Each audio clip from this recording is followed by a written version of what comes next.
केजचे सरपंच संतोष देशमुख यांचा आधी अपहरण नंतर हत्या करण्यात आली. पण त्यांचं अपहरण कधी, कोठे आणि कसं झालं? संतोष देशमुख यांचं अपहरण करणारे लोक नेमकी कोण होती? ते कशावर आले होते? गजबलेल्या टोलनाक्यावर त्यांनी संतोष देशमुख यांना कसं उचललं? संतोष देशमुख यांची गाडी लॉक असताना त्यांनी बाहेरून कशी उघडली? या सगळ्या प्रश्नाची उत्तरे आता समोर आली आहेत. कारण संतोष देशमुख यांच्या गाडीच्या चालकाने सगळ्यात थरारक घटनाक्रम सांगितला आहे. घटनाक्रम या व्हिडिओतून पाहणार आहोत. दिवसाढवळ्या गजबलेल्या टोल नाक्यावर गाडीतून गुंड येतात काय? एका सरपंचाच्या गाडीवर हल्ला करतात काय?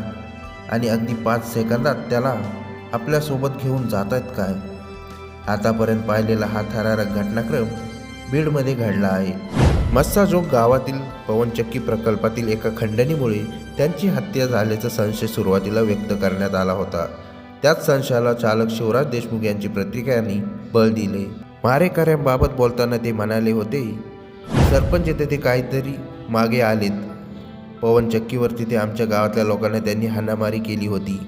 ती हाणामारी सोडायला तिथे सरपंच गेले होते. तर त्याचाच मनात राग होता. संशयित आरोपींना पोलिसांनी अटक केली आहे. फरार आरोपींचाही पोलीस शोध घेत आहेत. पण पुन्हा प्रश्न तोच पडतो की खरंच बीडचा बिहार झाला का? कमेंट करून नक्की कळवा.